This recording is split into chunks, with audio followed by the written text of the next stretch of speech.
Empat lelaki termasuk 2 pelajar dihadapkan ke Mahkamah Magistrate hari ini atas pertuduhan membunuh bekas rakan sekolah mereka pada 9 Jun lalu.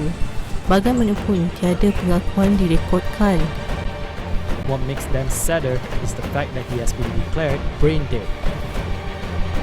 He sustained burn marks, bruises and injuries to his anus that the police described as being caused by a blunt object. Selamat Rata, nama saya Tejul Anam Perempuan Milton, saya dari kelas DLS 2A. Hari ini, kumpulan kami membentangkan tentang kes buli Nawin. Budak yang bernama Nawin, 18 tahun yang mengalami kecederaan parah dilapor turut mengalami kesan koyak pada tubuhnya akibat ditusuk objek tumpul serta kesan terbakar di bahunya. Selepas kejadian Nawin dalam koma dan mendapatkan rawatan di unit rawatan rapi.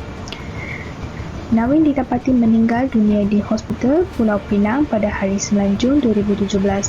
Ketua Polis Daerah Timur, Laut Asisten Komisioner Anwar Omar mengesahkan kematian mangsa 6 petang hari tersebut. Menurutnya, kes terbabit akan disiasat mengikut Seksyen 302 Kanun Keseksaan. Mangsa dan seorang lagi rakannya bernama P. Pervin, 19 tahun. Pervin yang turut cedera bagaimanapun dapat melarikan diri ketika mereka dikatakan cuba diheret ke padang berdekatan. Peranan kami tentang kes buli ini ialah remaja sering kali dikaitkan dengan gejala jenayah yang banyak menimbulkan masalah dalam kehidupan masa kini. Gejala buli merupakan jenayah yang acap kali dilakukan oleh remaja sehingga sering menjadi bahan perbincangan melalui media elektronik, media cetak maupun percakapan orang ramai. Gejala ini semangnya menimbulkan pelbagai masalah negatif kepada pembuli dan pemangsa. Tindakan yang telah diambil ialah kesemua tertuduh didakwa mengikut Seksyen 302 Kanun Keseksaan yang jika sabit kesalahan boleh dihukum gantung sampai mati. Sementara itu, di Mahkamah Seksyen di sini, Hakim A1 Sendro Tedrot menetapkan tarikh 26 Februari depan sebagai putusan semula kes bagi 4 remaja berkenaan berhubung dakwaan menjerakan rakan kami itu, Pravin. 4 remaja itu telah ditahan di penjara Juana, Sungai Petani dan didakwa mengikut Seksyen 326 Kanun Keseksaan yang dibaca bersama Seksyen 34 Kanun yang bersama. Sama jika sabit kesalahan mereka boleh dipenjara maksimum 20 tahun dan didenda atau sebatan. Tindakan yang tidak diambil ialah tidak memberikan hukuman mati gantung kepada pembuli tersebut. Kesan yang boleh berlaku dalam buli ialah mangsa buli akan berasa tertekan, kesunyian dan berasa cemas, mendatangkan kecederaan kepada mangsa buli seperti Pravin.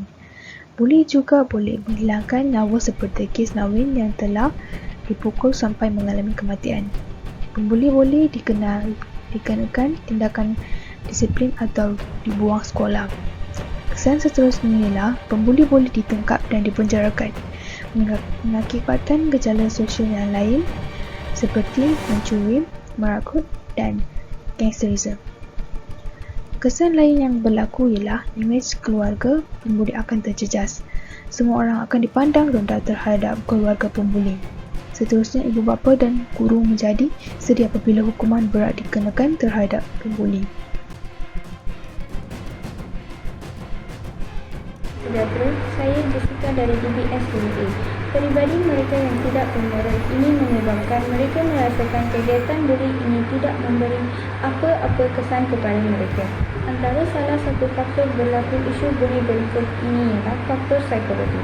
Faktor ini amat penting sebagai punca kegiatan buli ini.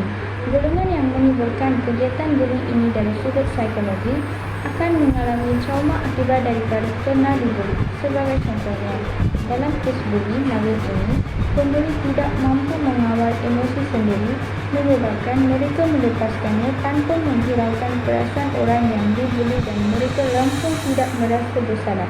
Dengan ini, tindakan yang boleh diambil terhadap isu ini ialah dalam kes buli, mangsa buli atau keluarganya boleh membuat tuntutan terhadap pembuli di bawah Undang-Undang TOT. Akibat daripada tindakan secara sengaja atau cuai, maka seseorang itu boleh tercedera dan satu tuntutan menerusi Undang-Undang TOT yang juga sering dirubah sebagai Undang-Undang Kecederaan Peribadi tersebut.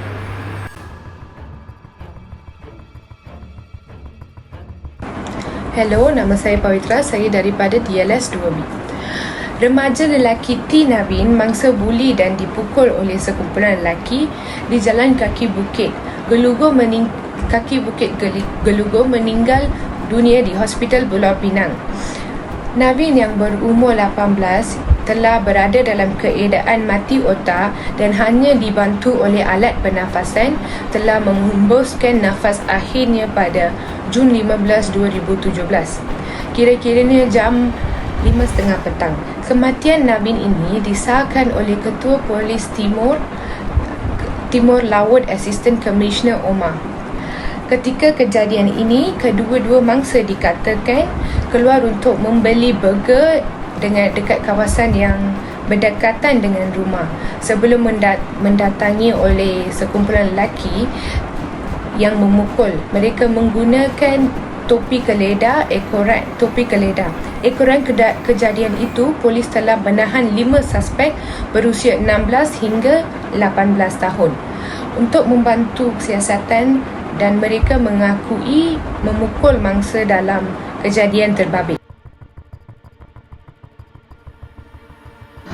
Nama saya Shankari Shanmugan, saya dari kelas DLS 1B. Nama matrik saya ialah 2038. Sekarang saya akan membincangkan tentang undang-undang yang berkaitan dengan isu Navin.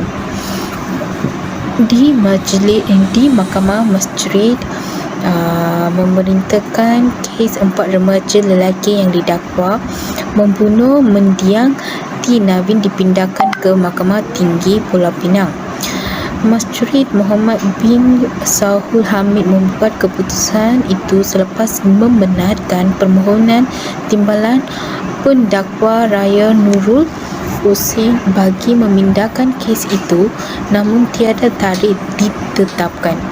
Semua tertuduh J. Rajesh Sudan 19 tahun, S. Kokulan 19 tahun dan 2 Juana didakwa membunuh Navin berhampiran pusat pembelajaran Karbal Singh di Jalan Kaki Bukit Gelugor di antara jam 11 malam hingga 12 malam pada Jun lalu. Mereka didakwa mengikut Seksyen 302 Kanun Keseksaan yang membawa hukuman mati mandatori. Yang Seksyen 302 ini Seksyen 302 ini seksaan bagi kesalahan bunuh yang diperuntukkan di bawah Seksyen 300. Seksyen 300 memperuntukkan kecualian khas untuk digunakan untuk tertuduh sebagai dalihan, belaan dan atau alasan bahawa apa yang berlaku bukanlah suatu kesalahan membunuh orang tetapi hanyalah kesalahan mematikan orang dengan salah. Sekiranya tertuduh dapat menggunakan dalihan atau kecualian khas ini, kesalahannya hanyalah setakat menyebabkan kematian yang tidak terjumlah kepada kesalahan membunuh orang. Hukuman yang dikenakan jadi lebih ringan daripada kesalahan membunuh orang. Sekiranya tertuduh sabit dengan kesalahan membunuh orang di bawah AS 300 hukuman yang dijatuhi oleh mahkamah ialah hukuman mati di bawah Seksyen 302 kanun yang sama. Antara tindakan-tindakan yang perlu diambil terhadap kes buli yang berikut adalah kita perlu mendapatkan cerita sebenar daripada mangsa buli dan mengumpulkan segala maklumat serta catitkan butiran faktanya. Selain itu, kita perlu diingat bahawa kes buli yang melibat fizikal boleh dikenakan undang-undang yang sah. Contohnya, di dalam kes Naveen, pembuli didakwa melakukan kesalahan itu mengikut Seksyen 326 Kanun dan Keseksaan yang dibaca bersama Seksyen 34 Kanun Keseksaan dengan membawa hukuman penjara selama 20 tahun dan denda atau sepat jika sabit kesalahan. Selain itu, antaranya penyelesaiannya adalah pihak berkuasa perlulah memberikan tindakan atau undang-undang yang lebih berkesan kepada pembuli dan mendidikkan ilmu keagamaan dan moral kepada kanak-kanak sejak kecil. Thank you.